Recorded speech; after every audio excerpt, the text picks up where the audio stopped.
get together to co-create a breakthrough for freedom of energy, sustenance, healing, and regeneration of the human vessel. Welcome to FESIG, the Free Energy Special Interest Group, where science meets spirituality in the quest for truth and knowledge to free humanity and transform this planet into a paradise. Welcome to FESIG. This is the 87th FESIG meeting, and today is the 7th of April. I'm very, very happy to see all of you here. We have our meetings once a month, and each time we have a meeting, we have 2 sessions. We're so excited to learn from Gosia and Dale in this first session. And if you could scroll down to the agenda for the meeting today, Pontus, that would be great. Yes. And we have our co-chairs, Dr. Frezel, Pontus, and James Rink from Super Soldier Talk. They are founding co-founders of mine here at FESIG. Yeah. So sorry, I was just looking at the bigger screen. Yeah, to read the first session speakers, returning speakers, Pleiadian contactors. Gosia and Dale will speak about Tegetians, ET spaceships, force fields, starship engineering, and navigation. The last time they spoke was about a year ago, and they were talking about stellar navigation as well. And at that time, we were so honored to have Yashi Swaru coming in to communicate live with Gosia. To answer questions live with us that time.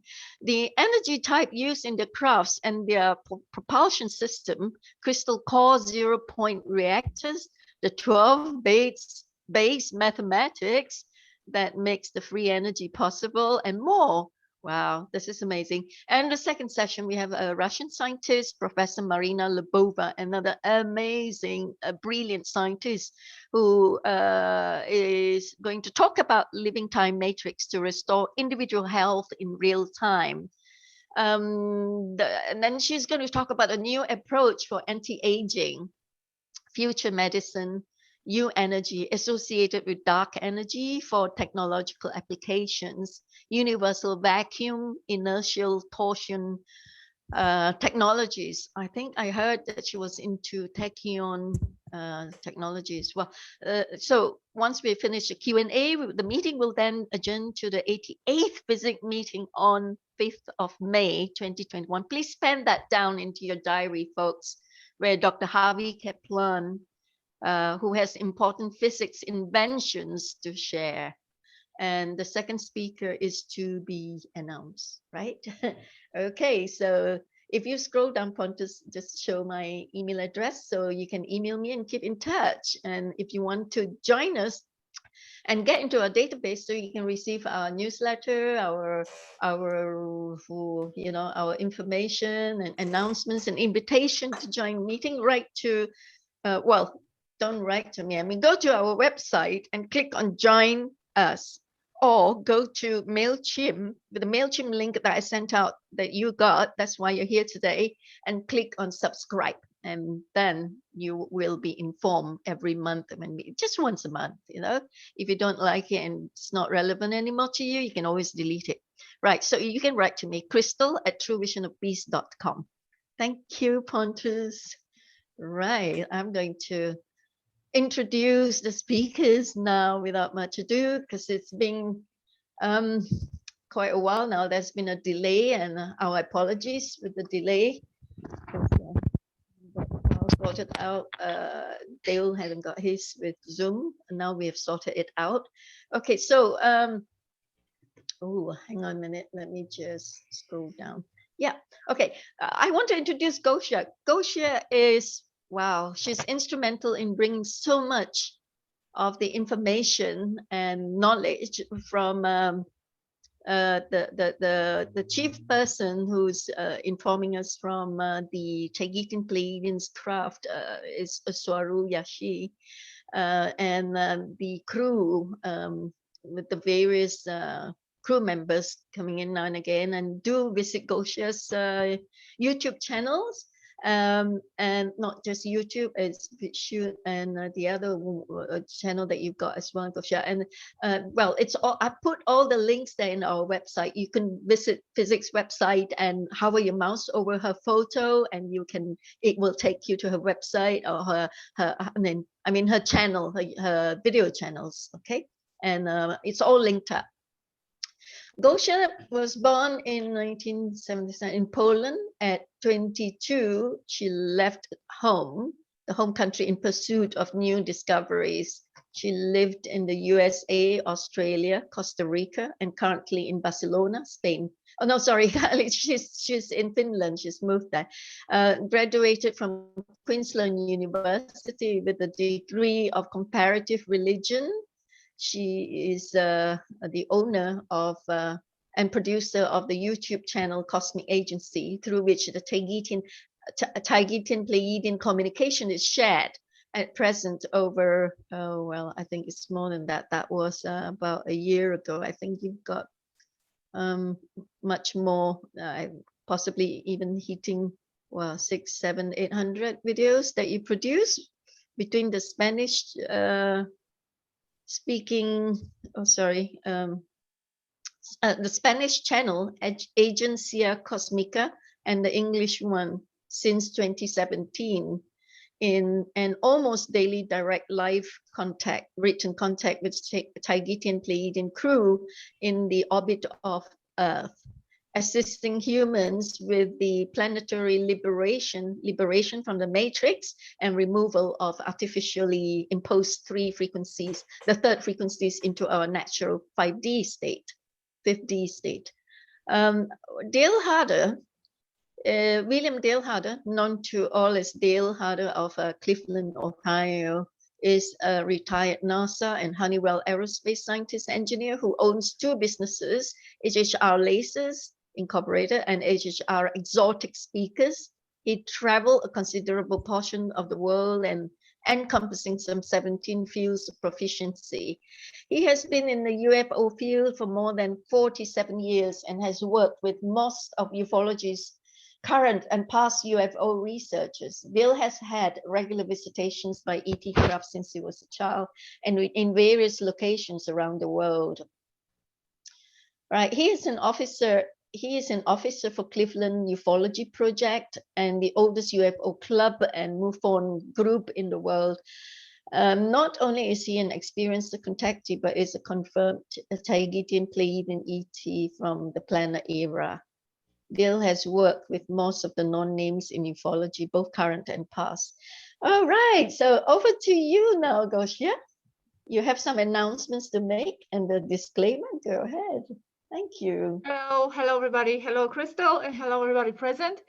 Hello Dale, my co-partner. Hi Gosia. Yes, and hello. Thanks for doing this with me, because actually without you, Dale, this is not for me. I would not be able to do this. So thanks. And I appreciate it. Thank you. All the Cosmic Agency followers for being here, as I see some common names that I know and I recognize.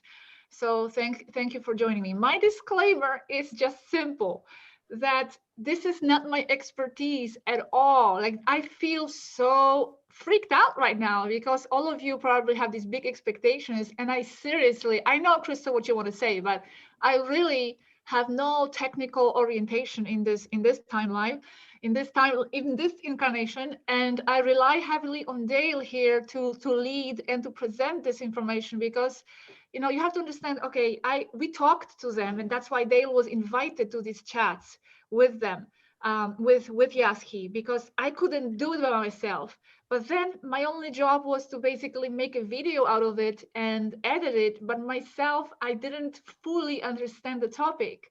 So like right away, this is my disclaimer, like don't look at me for deep answers, because I don't have them. I'm not even sure I can explain this. So this is going to be on Dale. Thank you. I'm sure you're so humble. I'm sure you're so well informed that it's just at the tip of your fingers. Over to you. It's true. Who is speaking now, me or Dale? Dale, over to you. Your introduction or whatever you want to say in the beginning. Oh, well, thanks, Gosia. I certainly appreciate it. Before we get started, I too have a little disclaimer. And as you heard Crystal read some of my bio, all of that's all well and good, but probably the most important thing of it to me is that the fact that I am a confirmed Tegetan Pleiadian, and that I came here on a mission. So for those of you that don't know me, the rest I'm sure do. And since I have been here on a mission, I came pretty much with full memories of home except for family. Now, that being said, I came with a lot of information regarding our technology and so forth. And so I can understand quite a bit that Sparu and Annika and others that we talk about. However, there are questions that I can't answer, and there are questions that I can't answer. Meaning that I simply don't know because I don't have all the information. It's way above my pay grade. Okay, and the other reason is that I can't answer simply because that information is not permitted for humanity at this time, as it could be dangerous or disruptive, and even could cause the end of the world if not handled properly.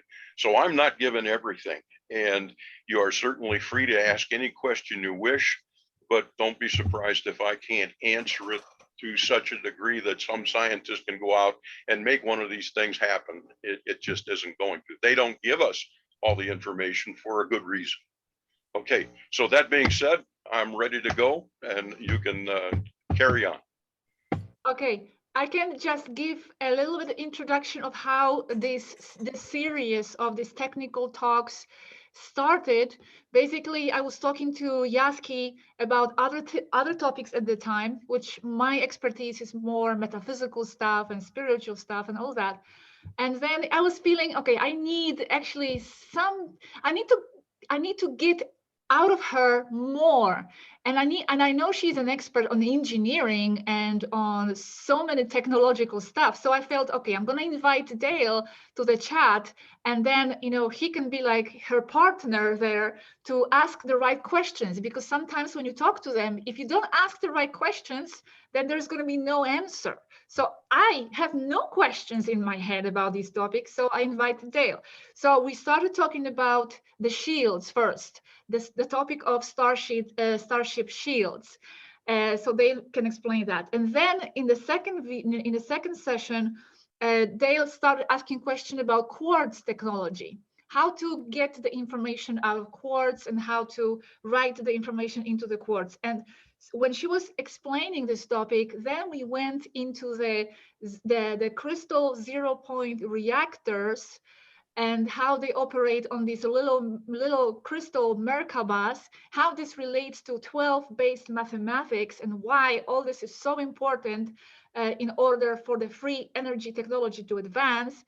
And what else? And more or less, that's what we're talking about. So we did 3 videos. I did 3 videos on these 3 topics, on these topics. If you want to watch them in detail in my channel Cosmic Agency, I have saved actually some portions of the videos so I can play it for you like a little teaser, as Crystal asked me. So as Dale explained this, I can interject them there as well. So to you. We've done a lot of stuff on starship navigation, how that's accomplished, and how the ships actually, well, for a better word, fly. They don't actually fly through space, but are moved through space and time. We've done stuff on weapons. We've done stuff on smart suits, so forth and so on, and the topics that Gosia just named. So I don't know how you would like to do this. Do you want me to just randomly start off, or would somebody like to ask a question and we can start from there?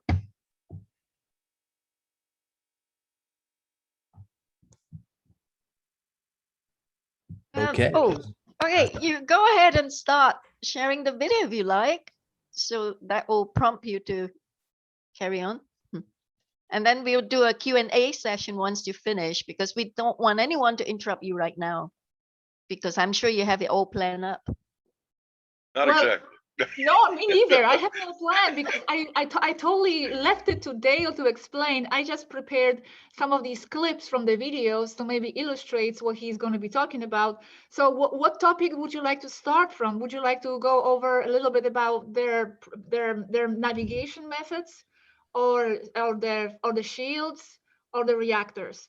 Or Well, the last time you spoke, you were speaking about the navigation, the stellar navigation subject. And this time round, we were so excited because you actually are so spot on with what we wanted to know. And that is the 12 base mathematics to we successfully pull out the free energy, because the 10 base mathematics would only give 33%. And it's also making people use up more than it produces. So if you could go into that, we will be very delighted. And also we are also very keen on the how you can program the crystals. Well, of course, is quantum computer programming it. And all those videos that you made are so spot on. It's so amazing. We love it. Thank you. Huge amounts of information. Yeah. Just the stellar navigation alone is about 50 pages. So it's in a lot of in-depth information. Okay, Dale, what would you like to start on? How did you prepare this? Let's start off with a little simpler. The topics will go into the crystals and crystal information storage and so forth and so on. One of the first things we'd like to say is that, of course, they use crystals for energy storage, energy information storage, and so forth, much like we use hard drives on computers. And what you have to envision is that a crystal with a very regular lattice structure. That means the atomic structure of the atoms is in a very precise arrangement, much like carbon atoms in a diamond are in a perfect lattice structure. Now, natural diamonds, of course, the structure is close to being perfect, but there's always imperfections.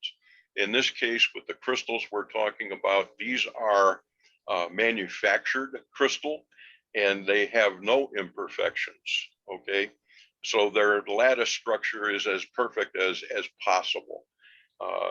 This can be done on human terms, where we grow things like fused silica, which is crystalline, or crystal fused silica, crystalline quartz, I should say, which is a birefringent crystal. These lattice structures are very regular, and what they do to impose information upon these is to enwrap the crystal with a high energy magnetic field, much as we would use magnetic tape, for example, for recordings. And they specifically locate within that lattice structure each particular atom's location, which, by the way, has its own assigned frequency. Everything in Tegetten technology is basically based on energy and frequency. Frequency is everything and is the key. All right, so that being said, since they know the position of each of the atoms and they know the assigned resonant frequency of each of those atoms, they can therefore use an AI, or an artificial intelligent computer with a high energy magnetic field, resonate each particular atom and impress information upon that lattice structure accordingly. And then when they want to read it out, they simply reverse that process and find the location of those particular frequencies that correspond to those atoms having that information, whether it's in bits or in pictures or whatever it happens to be. So their capability is far greater than ours. Today's technology, as I understand, using crystal, we do use fused silica and crystal. We can take lasers and pulse information and burn it into the crystalline chip.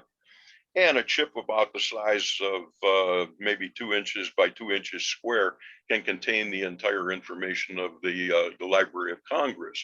So that's not bad, but it's actually not storing it in the crystal. It's storing it by creating burn marks or pulse marks within the crystal. All right, in their case, the energy and information is actually stored right at the atomic level. So it's a whole different method. But again, it's another idea, another hard drive, okay? All crystals everywhere, planetary and otherwise, possess information. And so natural crystals on the Earth have resonant frequencies and have picked up information. They are time capsules, and they have information about their location, changes on Earth, who and what has been near them or touched them, animals, people, anything. So it's all stored there. The problem is that at this point, humans are not quite advanced enough to know how to extract that information. But when you pick up a crystal, or if you are out shopping and find crystals, sometimes a crystal will speak to you. All right. Now, you may get this on an intuitive level. You may get it on a telepathic level, on many different levels. But those crystals will reach out to you. And one specifically will say, I'm for you, or you need to talk to me. And so people carry with them crystals for that reason. Now, if a crystal is cleansed or wiped clean by the various methods that you can read online, salt and sunlight and various things, then you can wear it and it becomes part of you. It absorbs your energetic field and your information. So that's how some of the crystals are used today. But that is, again, a far, far cry from the ability of crystalline technology used by Tegetans or other races. So does anybody have a question about that? Does that make any sense?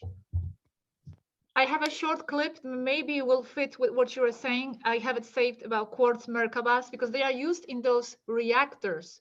They are Yeah, like I'm gonna get to that, G. Yeah, I'm gonna get to that. Yeah. Cool. But I can play it. Maybe it will. Oh yes, play it, Gosia, because Yeah. that is of great interest here in our team here. Okay, I'm gonna share the screen then, right? Is that by the share screen? Please, yeah. Okay, so having said this, you can charge an area in the toroid you use inside the reactor with the use of frequency imposition within a high energy field focused at any one area or specific receiving material point in the toroid. Those points are tiny quartz merkabas. So you have a few million little sand grain merkabas made of quartz. Each one has its own frequency and its own place or spot in the energy toroid. They are suspended with controlled gravity and animated that way as well with the computer. But as each area and even specific grains merkabah of the toroid holds a frequency, and that frequency is the result of a mathematical dance or set of perfect equations, it will result in an energetic animation akin to this thing you have seen before. It is. And now this goes into the 12 base mathematics. Anyway, I'm not sure how this fits with what Dale said, but Dale, maybe you can expand and take it from there. We'll go from there. If anybody has any specific questions regarding the crystals, I may or may not be able to answer, but then now would be a good time. Otherwise, I will move on to the crystal merkabah. I'll give you a picture of that and give you an actual toroid and what is happening, how they're suspended and why, and so forth. Yes, Dale, we have two questions on that specifically. In the data impressing onto the crystalline structure, it's probably more than one way. There's a, by my concept of what I understand of what you're saying is that you can have a bit by bit placement of these data into it, or from my friends in the crystalline thing, they can do a massive dump of information, much like we dump a hard drive to a hard drive. Is there any other way of impressing data into the crystal? Not a preferred method. The Tegetan method would be as you just explained. As I said, here on Earth right now, they're just at this point they're just using laser pulses and literally burning dots and dashes or ones and zeros into a crystal, but it's not actually located on the crystal lattice itself. So we're still orders of magnitude away from actually using the atomic structure. We're just using the crystal as a receptacle for these pulses that are containing the ones and zeros. And then we read it out as a binary product. So it's more practical and it does work. You can impress a lot of information and it will last virtually forever. As long as the crystal is intact, the information is intact. But unlike the Tegetten method, which is a lot more eloquent, I would say, and efficient. Okay, so laser pulses are not needed. Although laser pulses could be used in Tegetten technology or light technology to impress information on the crystal. But most of the time it's done through the AI and organized control of the high energy magnetic field. I want to ask about some questions about the crystals. Okay, it can't be the natural crystals that we have found on Earth that we could get from the ground. It has to be made artificially by the quantum computer, right? And because all the frequency of the nanocrystals will have to be exactly the same with each other. That is of the merkabah cut. Is that right? Well, yes, and I can show you that a little better if I can get this screen share thing to work here. We'll try this again. Oh, yes. Okay. Yeah. This would be like the lattice structure that you're talking about for, say, a natural crystal. As you can see, it's somewhat irregular. It's not what I'd call a perfect lattice structure. But if we look at this one right here, you can see that the atoms are aligned in a much more perfect structure. So what they do, and now on the natural crystals, yes, they do pick up information and vibrations, as I said, from everything around them. But because they're not a perfect lattice structure, they're not as efficient, they're not as easy to work with or to use, so they're not preferred. So an artificially grown crystal or created crystal with a perfect lattice structure is much easier to use and information on and get repeatability and so forth and more storage. So what they can literally do with that high energy magnetic field is to go in and choose a particular atom in that structure, and they knowing the frequency of that, they impose information on that one, and then to the next one or next one or next one, etc. Then when they retrieve it, they have a map of this. The AI computer stores the map. It knows exactly where each frequency and each bit of information has been stored. So they can go right back, reverse the process, and retrieve that magnetic bit or information. Right. Visible? Yeah. Yes. No. Okay. So you see the glass on the right side and the quartz on the left. Much more regular in structure here, very random in structure over here.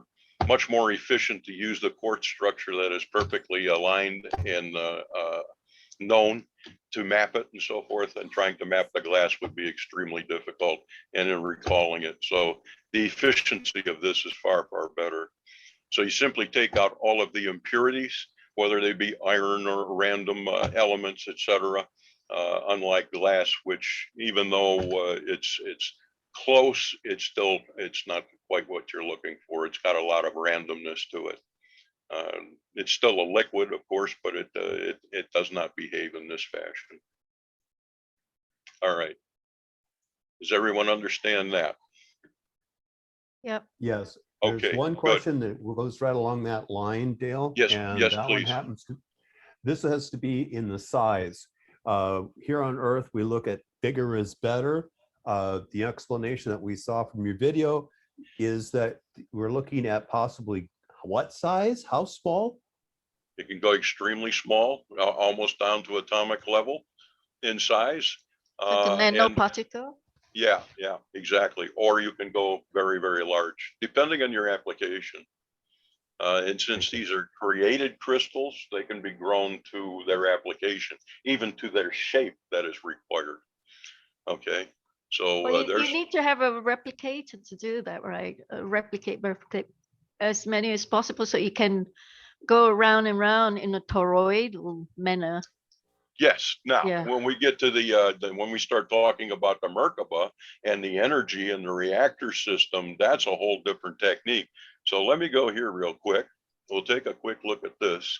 And this crystal merkabah, is that visible to everyone? Now, those are actually made by the AI computer and the silica that is used to make the crystal and that perfect lattice structure, but it's instructed during construction what shape and size to take. All right, so imagine millions of these being used to create the crystalline reactor. Yeah, I can help out here because I took notes when I watched your video. Imagine millions of tiny quartz merkabas flowing in a toroidal manner with exact frequency between them and giving off little discharges between one and another, creating a bigger reaction. And this sphere looks like the core of a 0-point reactor, and it floats in a 0G vacuum under a precise frequency and electromagnetic control. Exactly. Yeah. Can anyone see this one? But Dale, remember that this crystal merkabah is the wrong one. That this is the one that based on 10, based 10, right? And now she was telling us about how it has to be based on 12, and we found this other image merkabah because that one is wrong. That one is 10. Yeah, I want to continue. Yeah, like that one is wrong, Gosia. You're right. I remember. It is the two. Yeah, and the mass two pyramids base to base. And the mass there prevents it from overworking. Yeah, sorry. The power is too charged, Gosia is saying. Instead of 1, 2, 4, 8, 7, 5. You can show that diagram, Gosia, if you've got that. The little bit of animation. 1, 2. This is very important. Instead of 1, 2, 4, 8, 7, 5, it should be 3, 6, 9. And then there's a 12 base mathematics as well that it's animated very well, Gosia. Congratulations for showing it so clearly in your animated graphics in your video, because it is so spot on with what we are developing in our physics team here. Yeah. I have a little clip about this as well, if I can play it. Yes, please, if you could. Yeah. And then it's saying only 33% of the total charge of the toroidal pump is produced, and this causes problems for just about all of Tesla enthusiasts. So this is very important. You don't want to miss this. Okay. To find that it is impossible to create an etheric magnetic pump, aka 0 point, because it still consumes more power than it creates. Precise. 33%. That is on the 18-minute 10 seconds, Gosia, of your video. I have 2 clips. I'm gonna play that. Okay. One second. She was saying humans use base 10 mathematics. When you use 12 base maths in this exact toroidal energy pattern, you get this shape, the 12-point star, and that is good to show. Yeah. Okay, I'm going with this clip that I have here. Okay. Okay. Now that is wicked cool. My head starts to explode with ideas. See a sphere like this one I had saved. Imagine there you go. That's the one I wanted. Quartz merkabas flowing in a toroidal manner with exact frequencies between them and giving off little discharges between one another, creating a bigger reaction. This sphere looks like the core of a 0-point reactor. It floats in a 0G vacuum under precise frequency and electromagnetic control. It's wrong. The mass there prevents it from ever working. The power is too charged unevenly to the matter side, for lack of better words. Elegant, but wrong. Close, okay, yes, but ineffective. Notice it is charged towards the numbers 1, 2, 4, 8, 7, 5, and not to 3, 6, 9. Simple math indicates it is twice as inclined towards one side, leaving either side with only 33% of the total charge of the toroidal pump. This causes the problem for just about all Tesla enthusiasts. Okay, I have here another one. 0 points key or secret can be boiled down to turning the vortex mathematics of the energy toroid into base 12. It changes everything, and it's not easily done. The point here is why. Base 10 vortex mass will load the equations towards the material side, leaving 1/3 only for ether side, canceling it out. Remembering that mathematics and equations are not simple numbers, but represent real energy mass and flow, movement or flux in the so-called real world. So the math humans are using disrupts the flow of energy when designing a machine based on their calculations. So remembering that we are talking about real objects with their energetically dynamics and what controls and causes them, specific harmonics of a frequency, translating their vortex mathematics to the real world, describing this with words only, you cause many points with a specific electrical charge, say plus, and others with the opposite charge, minus. So they build up energy that will discharge toward the opposite sign, basic electricity. So when your mathematical models that rule your 0-point machine are inclined to have twice as many plus points as there are minus points, what happens? You remain with 1/3 idle plus discharge points. And that translates into an energy bleed off, canceling whatever you are getting from the other side. Total imbalance and Okay. Yeah, this continues and continues. For a full video, you have to watch the full video. What I'm going to do, little clips. Yeah. what I'm going to do, Gosia, is I'm going to put the links of your 3 videos, okay, that we're Yeah. talking about and discussing today. I'm going to put the links there in the description, my description of the recording today on our YouTube channel. Okay. Yes. Thank you. It's brilliant, I would say. Thank you. But unfortunately, I don't think is within our capacity here at this point of time on Earth, Yadil, to Not make even the Megatron, what you call the Megatron star. It's not possible, right? The Megatron star, the electromagnetic pump, yeah. From the ether into the material side, creating an exit point that in the 3rd dimension will be a sphere, right? And then the inside, okay, the other side also a sphere, and that is a black hole of exactly the same magnitude of a star. Yeah, it's not possible. And when you were describing about how the nano, what you call the merkabah crystal, the nano merkabah crystal, they have to be spaced out exactly the same. Merkabahs expanding and contracting and contracting, and the millions of tiny merkabahs. It cannot be done here. It's not possible, right? We don't have the technology to do that, to turn it into a toroidal movement, right? Right. All right. Now, the GIF itself actually moves quicker. But if you see these, each one of those points is a merkabah. Now that merkabah is the corrected form, not the original crystalline that I started with, but I wanted to show you the transition from base 10 to base 12, which is the 2 pyramids that are base to base. Those are suspended in that gravitational field. Now you must also envision the fact that this toroid is 12 layers deep, like an onion. Okay, so there's actually 12 toroids, one within the other, and they are all marching in this perfect fashion. All right, and as they do so, each one representing a specific frequency and energy field, they are passing electrical energy between one merkabah to the next, because the quartz is a piezoelectric capability. So as this thing is moving, each layer is transmitting energy. And so this is all suspended in a gravitational field in 0 vacuum.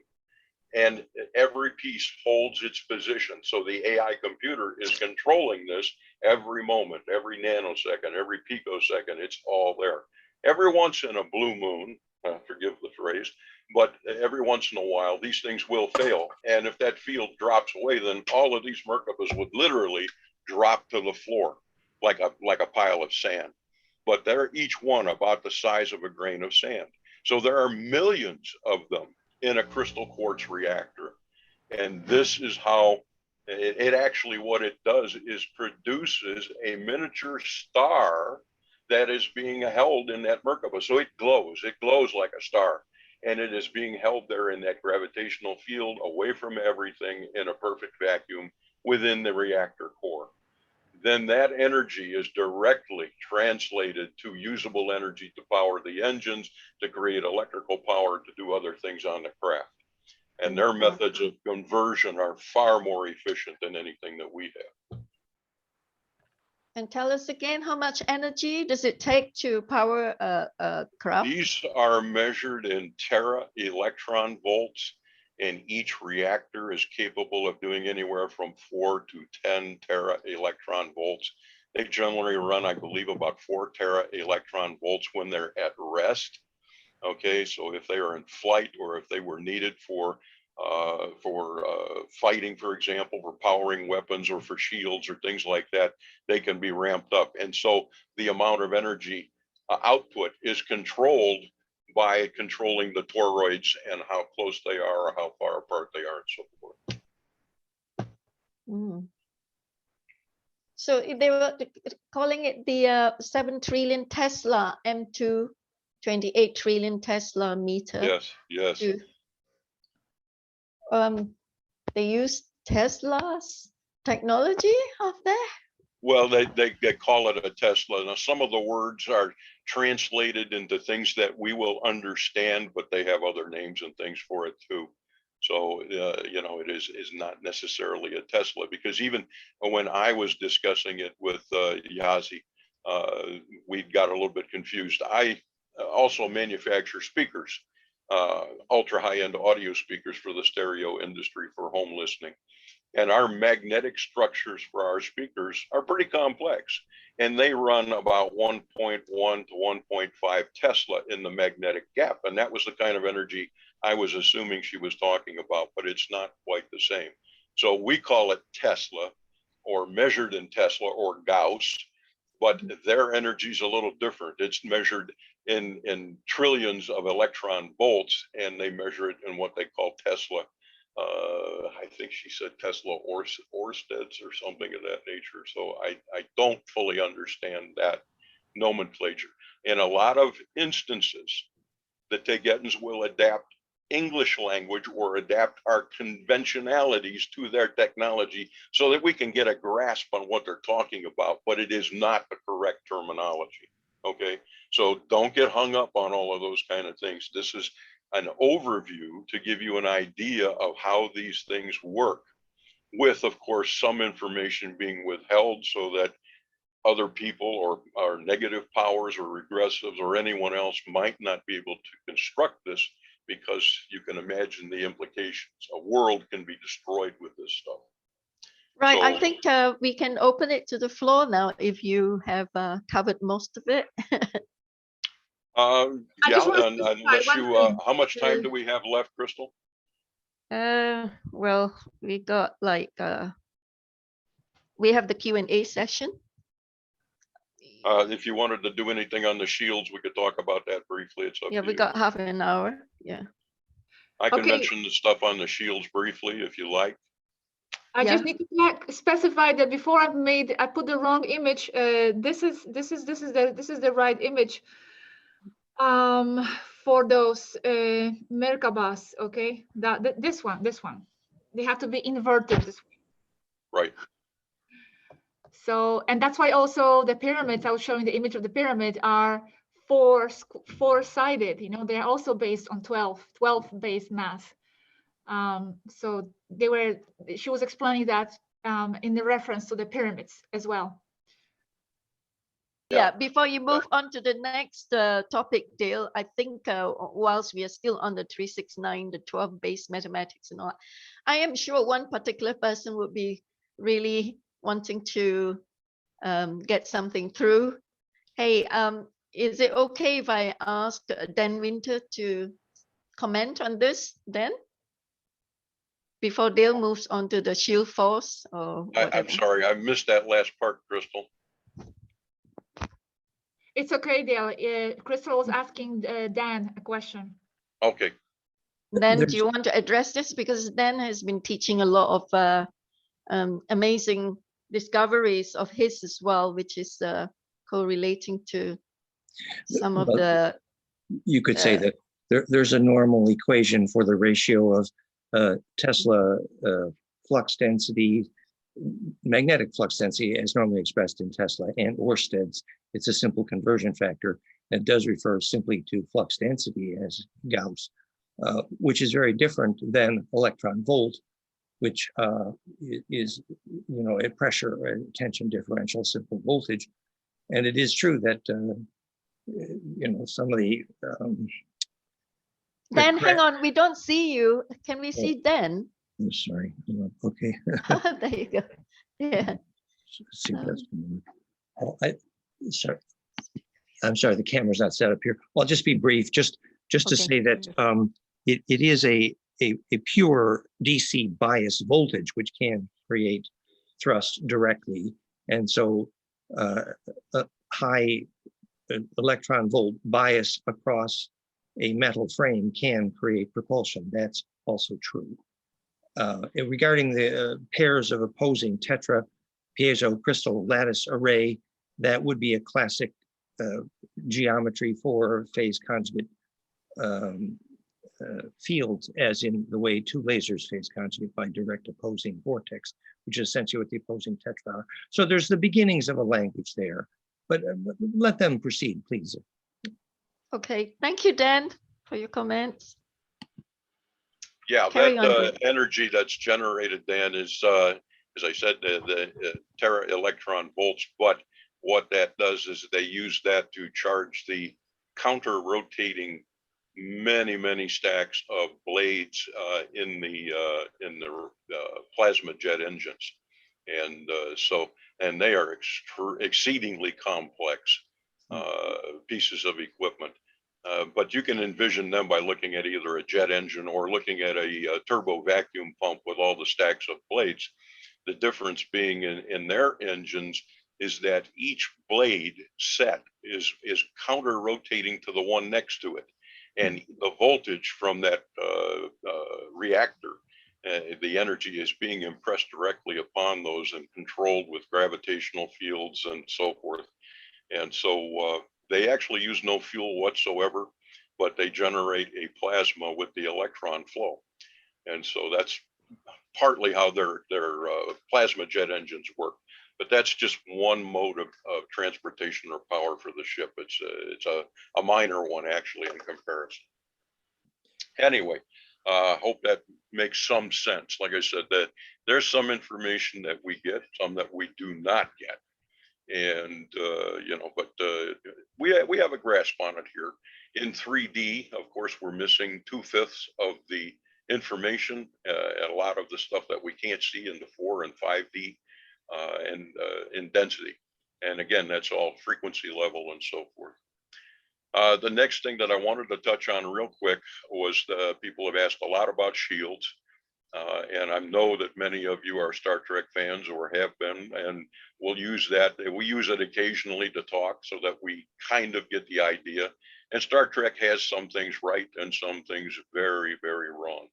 One of the things that they have extremely wrong is the fact that they get into a firefight and the shields are always losing power, and they're down to 80% and 40%, and then, oh, boom, then the ship is going to blow up. Well, in the case of Teget shields and other ET societies, those shields actually do not function in that fashion. The more they're hit with energy from outside, the stronger they actually become. So energy is not lost or changed, it's simply changed or converted. Even kinetic energy impinging on the shield is completely turned into more energy and supports the shield. So in order to envision shields around a ship, you must think of, again, that toroid. Everything is toroids, frequency, the whole thing. This is a high energy toroid, which is surrounding the ship. And there is frequencies that are impressed on those, that energy of that toroid, and multi-layers of toroid. And those frequencies are the harmonic resonances of that particular field. So the entire ship is enveloped in the toroids of energy and rotating. Now, so the only way that a ship or another ship attacking them could possibly do any damage would be to know the actual shield harmonics. Okay, so you hear Star Trek, they're always talking about, oh, that shield harmonics, and somebody figured out what it was and they blasted through their shield. Well, that is true. That can be done.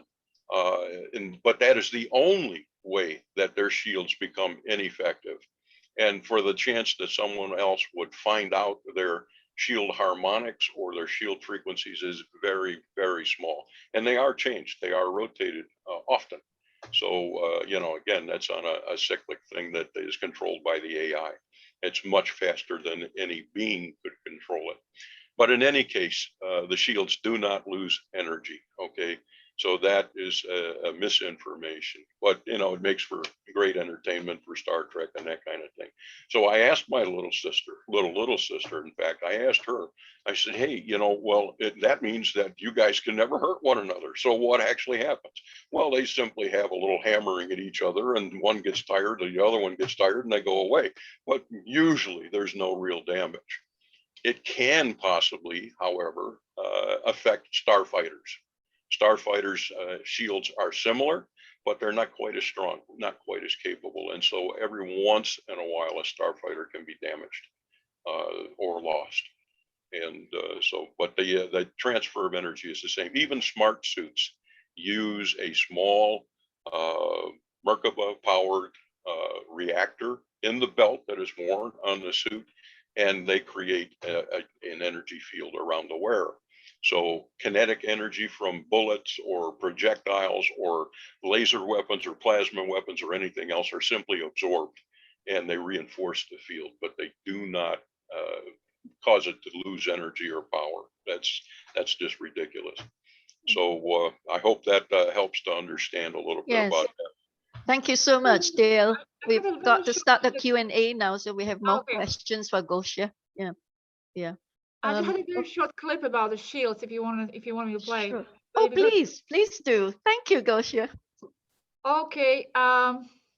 Sharing the screen. 1 second.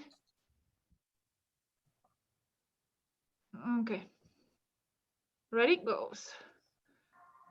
So we were talking about shield generation. Yes, please continue. Yesterday, I described the envelopment of the craft in a magnetic toroid. Magnetic alone will not suffice. That's the means to an end. What you need in the combination of electromagnetic to control the specific, perfect, and precise frequency of the shield, what we call shield harmonics, as seen crudely in Star Trek, wrongly, by the way. That is controlled by the central AI computer and is achieved or modified, varying the relationship between the multiple counter-rotating turbines and the applied voltage to each one of them, and the relative speed between them. This electromagnetic shield with specific harmonics will generate a plasma. Charged particles that will diffuse the energy received from a weapon, like a plasma cannon or laser.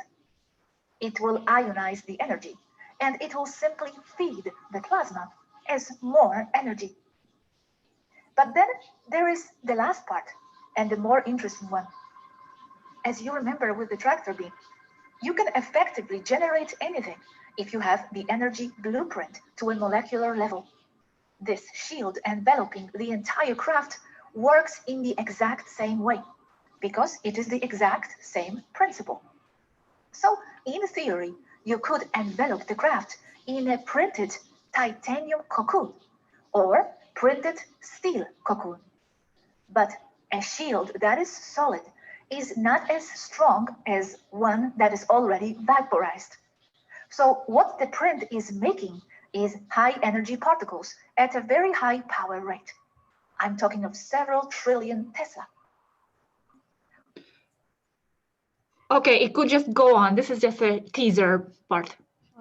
Yeah, as Gosia was saying, if you want more details, you can click on the links of a video. You can go to her YouTube channel. I will post the links up. Okay, right. Thank you so much. Okay, I think we have to start the Q&A session now because we barely have half an hour left. Okay, right. Over to you, co-chair, Press and James. Yes, thank you. Dale, you talk about shield technology. When we want to bring this down to a real low level of expertise at this point for our audience. When we talk about shield technology, and let's say at slower speeds inside an asteroid range, asteroid belt, or inside it going through it, are you repelling the asteroids away from the ship or sneaking through it? How is this accomplished safely to going through an asteroid belt? Well, it does. So there is a repulsion based on the configuration of and flight path of the ship versus frequency of the asteroids and frequency of the toroid of the shield. However, should an asteroid or something strike the shield, the kinetic energy that is developed is then converted to raw energy and absorbed by the shield. So, you know, it can be either way. But in most cases, you know, the AI is going to plot the course of those things and avoid it long before it becomes an issue. But to say it was an emergency or something happened, as long as the shield is intact, you know, the shield actually will absorb that energy and the ship will benefit from it, so it won't harm anything. When a ship goes through an asteroid belt, and continuing on with the same line of thought, does the asteroids that are in close proximity of the ship as it passes through, are they expelled away from the ship into other areas, or does it expand and then contract as if you just blew up a bubble and let it collapse behind you? That part I can't tell you. I'm not actually sure. I haven't been on a ship in quite a while, so I don't know. But you know, if you think about it intuitively, like I said, the frequency of the way it interacts and everything, and if you notice with a lot of modern UFO sightings, especially USOs, where they actually enter the water simply parts around the craft and it makes no splash or anything whatsoever. So it kind of works the same way in space. It just kind of parts that area, if you will, and then the ether and everything just goes back to normal around it. So, excellent. You know, yeah. Some of our terrestrial crafts, they almost are transport airplanes and stuff. Some of them have a nose piece of electronics that heats the atmosphere in front of the plane, expands it, and then the plane flies into it and it collapses behind it, and it actually sucks the plane through the space. But it also makes it possible so that these ships, you don't run into things because they're being expanded away from it as if it was heated steam, and then cools and comes right back as if the plane hadn't even gone through it. I think you're talking about Schallberger's technology there. A little bit of it's applied with some of our local aerospace companies not wanting to go into their patented. Yeah, and then they also use sound and yes. frequency to control that as well. Excellent. On the spacecraft, one of the questions that came in is the spacecraft of the ones that you're familiar with, are they constructed in the line of as we would like panels and that type of stuff put together? Or is it a force field that arranges? How do they get the ships that they are, or are there different kinds of ships and materials?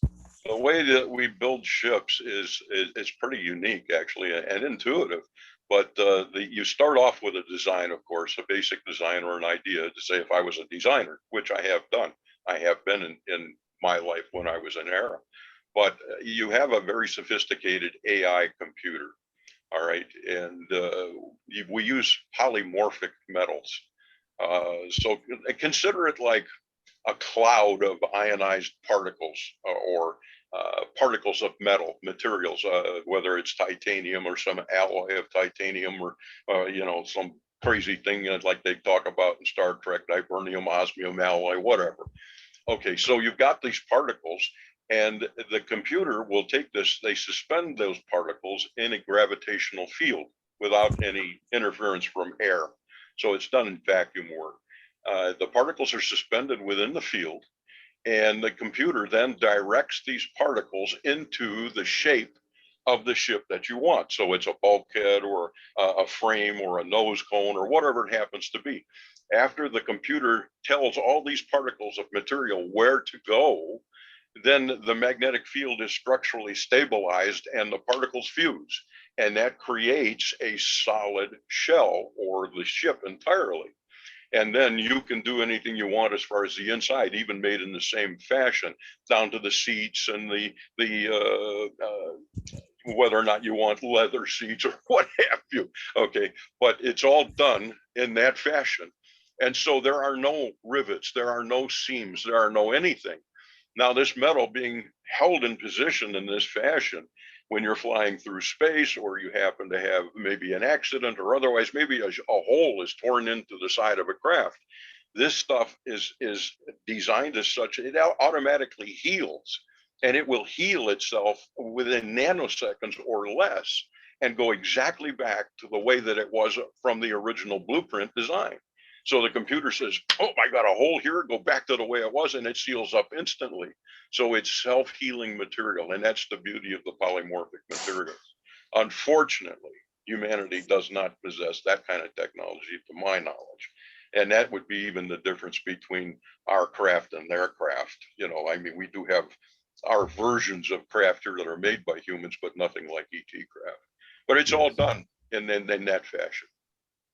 Yeah, out of some of the picked up space debris from these crashes, they've had the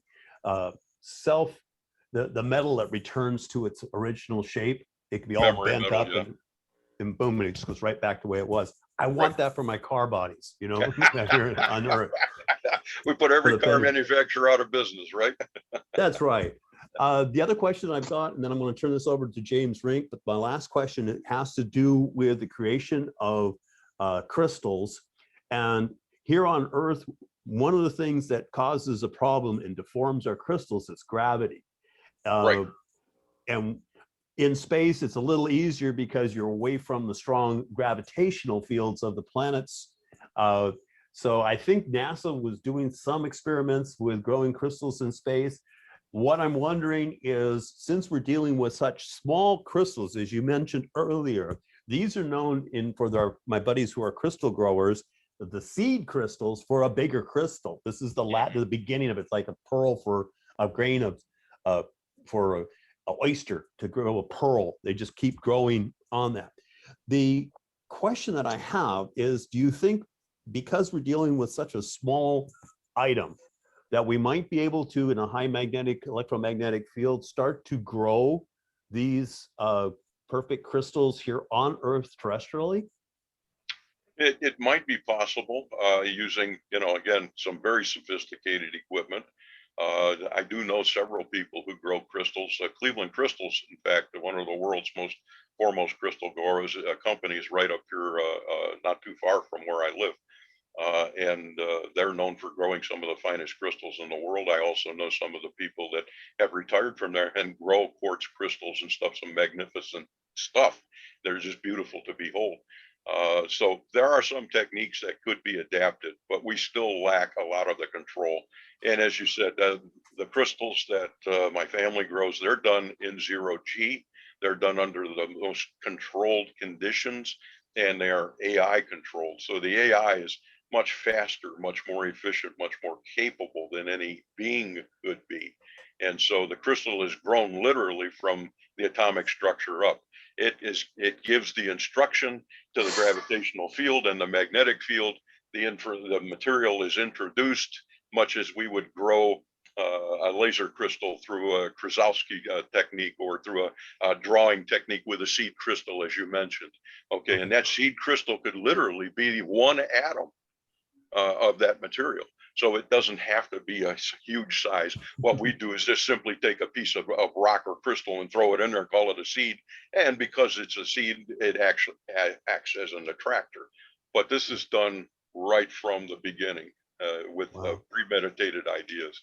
So it's a little bit beyond the techniques that we would have. Even in low Earth orbit, that's not enough zero Wow. G. Real quick on this, on the Earth, we get these large crystals that are formed in caves, and they're usually formed underwater, apparently. And Like some the of ones these in large Mexico and crystals stuff, are yeah. starting to They're- deteriorate. And I was wondering if you have that same kind of deterioration problem in the No. synthetic crystals. No, we do not. Those crystals were grown actually in water. They're hydrothermal crystals. If you're thinking of the world's largest crystals in that underground cavern and so forth, it's actually pretty hot in there, hotter than most humans can stand, so they can only go in for maybe 30 minutes at a time with a special suit and everything. I've seen that stuff, and boy, that was phenomenal. I've never been in it, but I have seen it. And but no, the crystals that we're talking about, quartz crystals, are not hydrothermally grown in that fashion. But this is nature's handiwork, and they are incredibly beautiful, and they are living. All crystals are living entities, okay? But they think more. It'd probably be more precise to say they're logical, okay? Kind of like Vulcans, but yeah. They are living beings. Yeah, you did mention that there's third dimensional beings and single dimension beings. Is the crystals, some of them single dimension, like a 2-dimensional, or? I don't know. I can't answer that honestly. Don't know. Okay. James, I'm going to turn the floor over to you if you're ready to read off some of the questions out of chat. Yeah, okay. Thank you, Fraz, and thank you, Gosia and Dale. We got a lot of questions here. Augustine has been very patient. I might just go ahead and let him have an opportunity to share. So Augustine, why don't you go ahead? Great. Yeah, great. So let's see if I can add you on here. And yeah, so go, what's your question? Hello, everyone. Thank you. And my question is regarding the human technology, because we have been talking about pretty amazing technology that these extraterrestrials have. But we know that, well, according to the information that's in the media, that we have put down some UFO craft. So my question is, have these Tahitians beings talked about what kind of technology do we have, and if it's a real threat for them, because we have damaged some UFOs before. So where is that technology coming from? Looks like we are not that behind.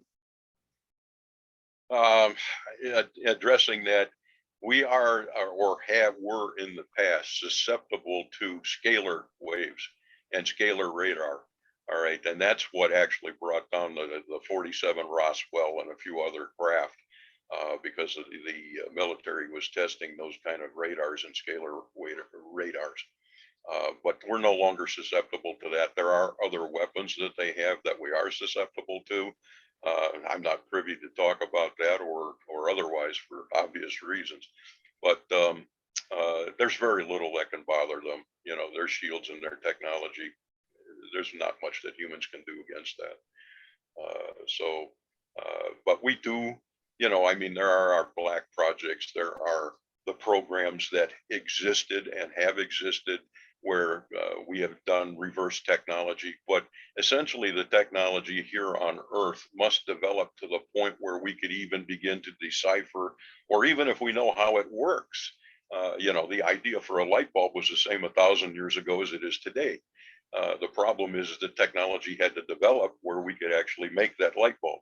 So the same goes for the craft. Even if we knew how to do it, we'd still have to develop the technology. Now, humanity is developing pretty quickly, but they've been helped in a lot of ways, not only from brilliant people, but ETs that have come here and been brilliant people such as Tesla, for example. He was not from Earth. He was not Tagetan, but he was not from Earth. And he was, you know, far, far in advance of his time. But typically these people are thwarted or stopped from doing too much. So even if you know how to do something, doesn't necessarily mean you're going to get away with it. But I hope that answers what you asked. I have a very short response about the shoot downs. I was just looking at the transcripts. because on the website you can just like type in any word that you were looking for, and I just typed in the word blinded because I remember that some of those ships were shot down because they were blinded by the sensors. So the response came up here to me, and I'll just read it. It was a Tagetan Pleiadian pilot, a man actually that we heard on audio, and also we typed with him several times, and he responded to that question. He was saying that the shoot downs, because they are more than isolated failures or crashes, occur because they are shot with scalar energy weapons. This is energy of variable frequencies in the form of a shotgun of frequencies. This blinds the ship's sensors that tell the computer what gravitational flow frequency is outside the ship. And without that corresponding precise data, the computer cannot make the necessary calculations for the motors so that they can cancel the gravity, resulting in a loss of support and a crash against the surface. And here he was saying that Tagetan technology is more advanced than those gray ships technology, because most of the ships, they were gray ships. And here he's saying a Tagetan ship has not only anti-gravity engines, but also engines with plasma jet that alone can keep a ship in flight, even if its gravitational sensors have been blinded. So just wanted to say that, and also that the governments and we, the cabal, of course, they have secret technologies and technologies that is way behind because they are operating with the beings, with the regressive races that are not human. So a lot of that technology is being given to the human cabal because of those negative cooperations. Okay, thank you, Dale and Gosia. Okay, so, yeah, thank you. All right, so let's go ahead, just go to some of the questions from the audience members, and we can start off with, so are force fields based on EM fields of many different frequencies, or is there some kind of convergence of many waves? What can you say, tell us about that? There are many different frequencies involved and many different layers of toroids that are involved in that energy frequencies, and they are rotating harmonics. Okay, not constantly rotating, but they are in movement. The toroids are in movement. And so, like I said, they will occasionally rotate frequencies in the harmonics so that others cannot find out what they are, which is pretty rare anyway. But that would be the only way that a shield could be penetrated or even an energy weapon get through. But otherwise, yeah, there are multiple shields, multiple frequencies, multiple toroids. All right. More specifically, are you able to tell us about any phase angles or the resonant frequency used in these carrier waves? No, I cannot tell you. Yeah. Okay. I'm sure probably the cabal probably love to find out about that one. So yeah. So that might explain. Okay. All right. Can you expand more on the gravity attacks against the ships? How can the shield absorb everything else, but strong gravity can have an effect? What do you think about that? Gravity actually is a flow in the ether, and gravity can be channeled even into a beam, and gravity, like a beam of gravity, can actually penetrate a shield. Okay, so again, it's a question of knowing those harmonics and so forth, and rotating those constantly to fight against that. But that is the only known method for penetration of a shield deliberately. Okay, thank you. All right, so someone's comment here, how to not get paralyzed due to the strong EM field? I don't know. Okay, so yeah, all right, well, all right, so we'll skip that one. You're gonna have to be more specific. Okay, so here's one. How many qubits per square meter? I mean, come on, square meter, that's absolutely, how much information, yeah. I guess they want to know how much information is stored in this quartz.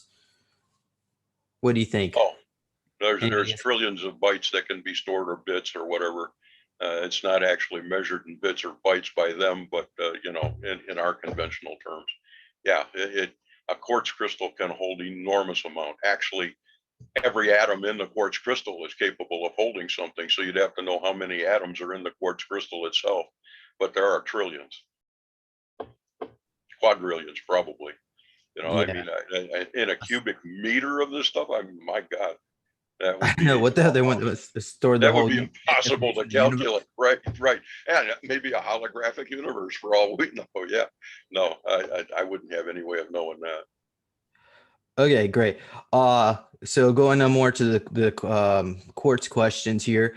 What can we use to read the info from the atomic structures within the quartz? Is there something on Earth? Do we have a technology on Earth that can do that? Not quite yet. Like I said, it's very similar to using magnetic tape or discs or what have you, CDs, that kind of. But CDs don't actually use magnetic; they use a laser to read a bit which has been written into a foil sheet sandwiched between two pieces of plastic. So they literally burn pits in there for zeros and ones, and it's then extracted digitally and reconstructed. And of course, many times people ask me, what's the difference between analog and or digital?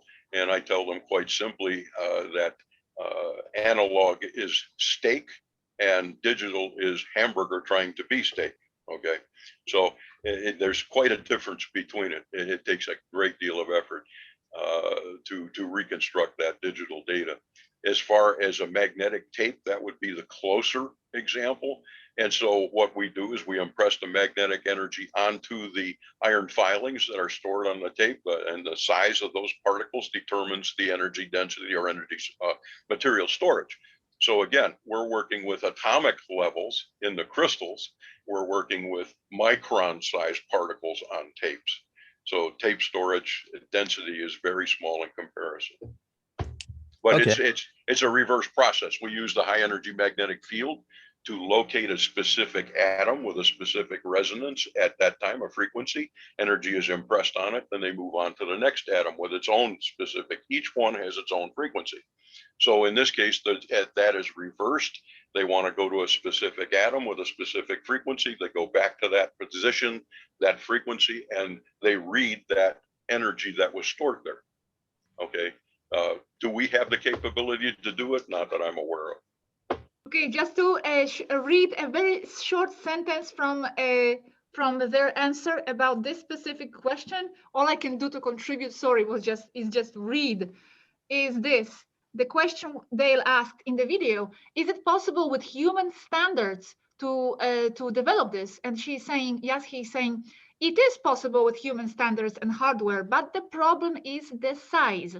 Another problem is that large pieces of crystal tend not to oscillate as well as small groups of semi-isolated molecules within the structure of the crystal. So the smaller, the better. That's all. Okay, thank you. Thank you very much. All right, so someone here is commenting. I think they misunderstood. Well, you did clarify here. They're asking, they said, since the information is not stored in the crystals physically, which I think you just clarified that you said they were because they're on the atomic level. But this person was going on asking about the information encoded as a frequency pattern. So is this perhaps overlaid in some kind of etheric dimension, or is this in here in the physical? Yeah, once the information, that entire crystal is mapped, okay, and they know the position of every atom and everything in it. And then once the information is in there, they have a map of that, all right? Just like you would look at a road map. And if you want a specific piece of information or otherwise, that AI computer knows where that information is stored and where that frequency is that's resonating with that information. So they take that map and they literally just go to and from, just the same way a hard drive searches across the drive to find the bits of information. Okay, thank you. All right, so next question. So if we start testing and printing out information on crystals, should we use diamonds or more pure crystals, or are they not pure enough? So what do you think? We need another level of technology? Most of the stuff we have is not quite pure enough.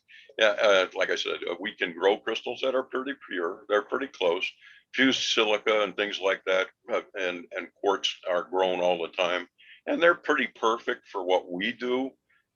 They may not be quite pure enough for what they do, but it's a start, and we're pretty close. Okay, so we know the techniques. The problem is growing them here on Earth.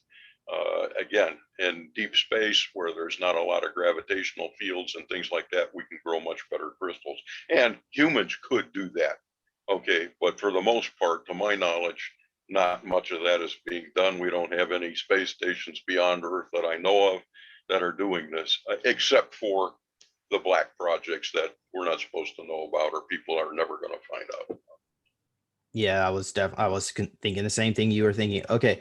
All right. So next question. Can the reactor crystals get out of sync if the ship gets hit? Yeah, it's possible. And then, like I said, that millions or billions of merkabas that are being held in that gravitational field sometimes fail. They fall, and they literally look like grains of sand falling out of a bucket and go boom, and they hit the floor in a pile. Okay. Can they be reordered and picked up and so forth? Yes, according to little sister, they can. But you know, that can only be accomplished by, again, AI. It's way beyond anything a being or person could do. Even they couldn't do it. So their AI handles all that kind of stuff. And, well, hopefully they have a backup. Well, they do. They have a map. They have a map, and the map actually shows where each of those crystals and those frequencies are located. But you've got 12 toroids, one within the other, like onion layers, all circulating in that picture that we showed you, and all that energy being controlled and extracted. You know, it's like utterly amazing. So you've literally got a star that is burning in that core, and expansion or contraction changes the energy input and output and so forth. It would be amazing to behold. I'm not even sure you could stare at it directly. It'd be so bright, but you know. Dale, just a quick comment. You keep saying that they are grown. I only have this from the transcript. When I asked, how do you synthetically produce quartz up there? Because it has to be synthetically produced, as it was explained. And right. she here explained, it is done from zero. You use a replicator. So they grow them, they create them in a replicator. And you have the exact harmonics of a frequency that molecularly maps the crystal. So right. They are born that way, all of them, and they are perfect as seen from the molecular point of view. All will react the exact same way when introduced inside a magnetic field. So they use a replicator to create them. Okay. Much like we would call a printer, you know, so yeah. But they are essentially grown. You know, so forgive my nomenclature, it's not perfect, but like I said, you get the idea. Whether it's grown or replicated or printed or what have you, but they have to be created in some fashion. Pretty much the same way that the ships are with the polymorphic metals and the AI controlling the gravitational fields that assemble those metals. All right, thank you. So this question actually, maybe you can answer it a little bit more than just the replicator technology, but someone was asking about how do we build a superconductor at a room temperature to be able to build a sensor which is able to measure with high precision the frequency and harmonics in a crystal. So, you know, if we can, we probably need that replicator technology, or is there something? Yeah, for sure. You know, I mean, to my knowledge, there are no room temperature superconductors that exist on Earth, at least not through human technology. If they've got any at all, they would have been given to them from regressives or otherwise other races that are interacting. But even when little sister and I have discussed that, we don't have the technology quite yet to do that. It's the purity of the materials and the techniques in which they're assembled and so forth and so on. One of the things that people are trying to do is use the Rodin coils and things like that. First of all, they can't use copper wire. That's not going to work. Second of all, even if they were using a crystalline gold wire, which would be much better conductor wise and so forth, the human ability to wind the coil perfect enough is not possible. All right. So it all comes down to having room temperature superconductors and coils that are wound far more perfectly than can be done by a human being. So as far as I know, we don't have that technology yet. They may have it, again, in the black projects. There's always some possibility there. And they do to some extent because they have created craft. Whether or not they're as good as ours, not even close. And we're talking about technology overall, James, that is 850,000 years in advance of humans. Okay, thank you. Yeah, well, I'm sure we had in Atlantis, but some really nasty Draco and negative Mantis screwed our timeline up. But we're not going to go. Yeah, bearing that. Next question: how do we convert energy from the crystals into electricity? Do they have cords or wires that move the energy into their devices, or is it wireless? What do you think It's about all wireless. It's all wireless. It's transmitted. I don't even have the specifics of how that is done. I even wondered that myself because I don't retain that knowledge, and my family hasn't given me any of the information regarding that I'm aware of. So, but I do know that the conversion process from one form of energy to another is near 100% perfect, and in some cases is 100% perfect. It's like antimatter, or what we call antimatter.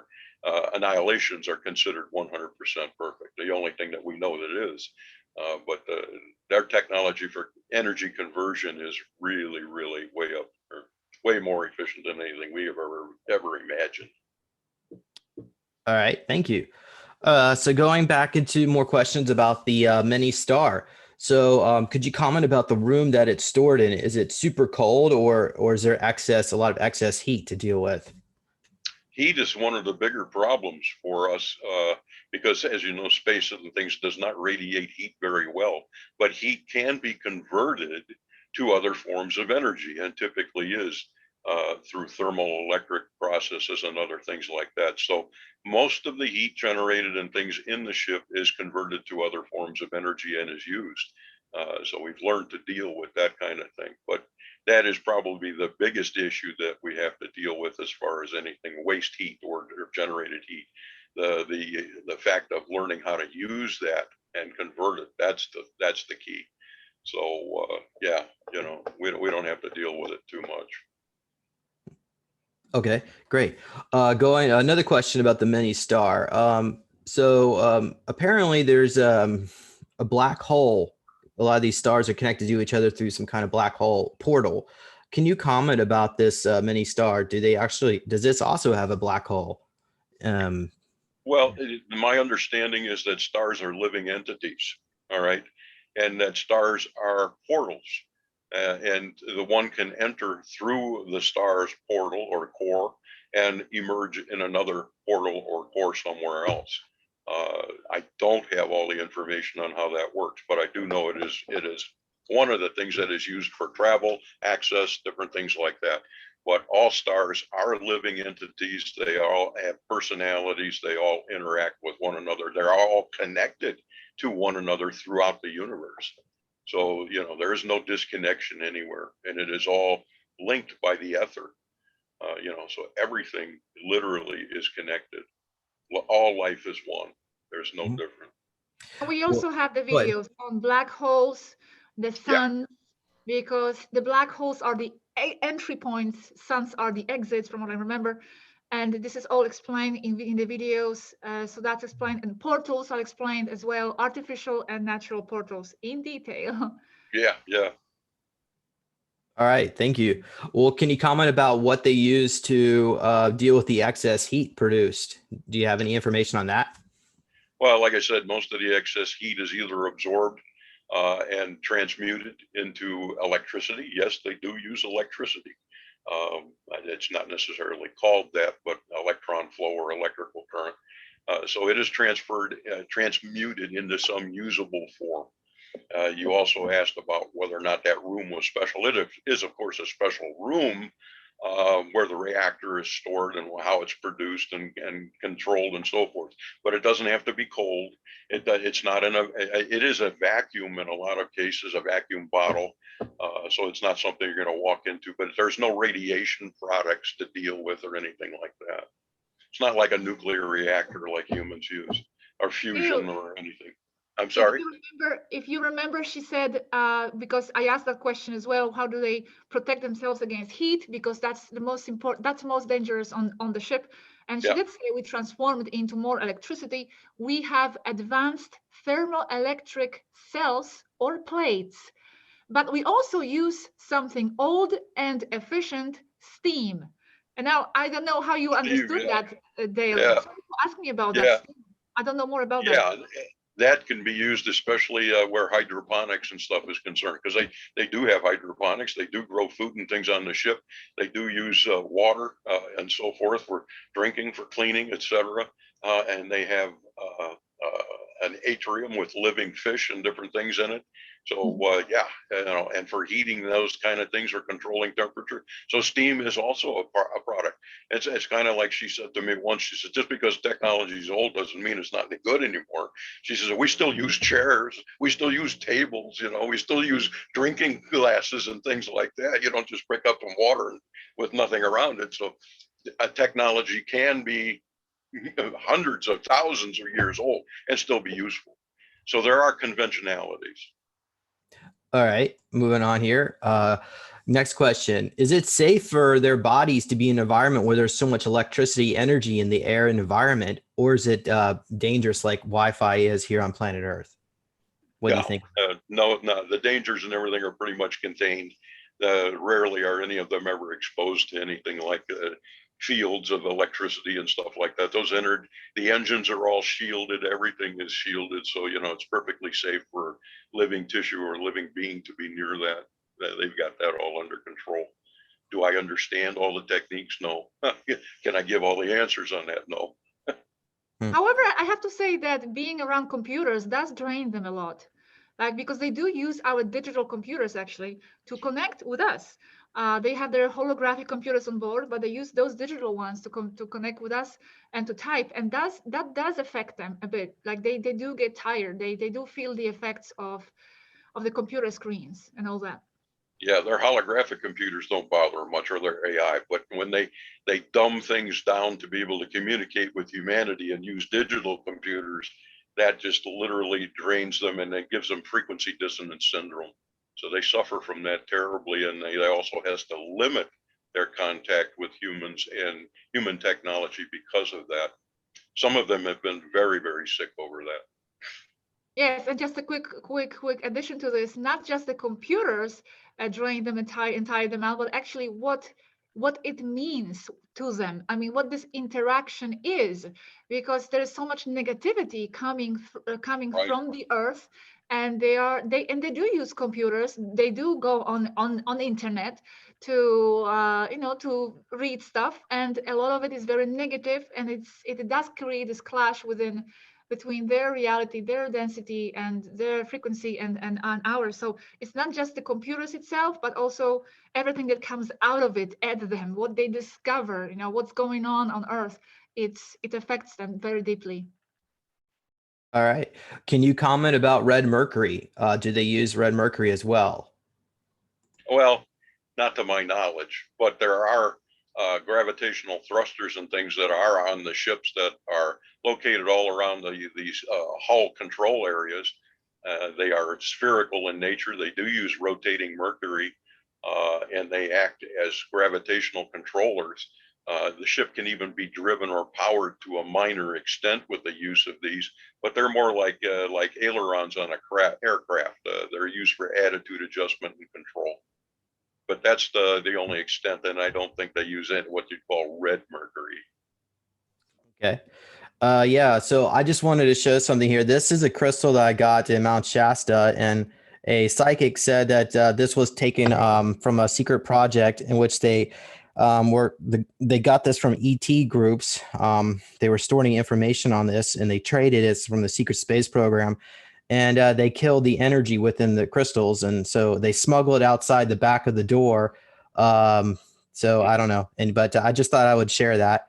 But so there are some, I think there probably are some of these crystals here on planet Earth, and they do contain a lot of information. But ultimately, we don't necessarily have the technology to access it just yet. Okay, so I'm afraid we have to wrap up now. We are way over time. Oh, and we have so many more questions. Yeah. Yeah. All right. Well, thank you very much, Dale and Gosia. I appreciate you coming on here again. And and then to G10s, hopefully they might actually be here in the chat. We're listening. Thank you also for joining us as well. And I'm very, very sorry for that beginning, folks, and losing 20 minutes or so. Forgive me for that. I say thank you to Gosia, my partner, for helping out too. So Um, we, yeah, it's been a pleasure.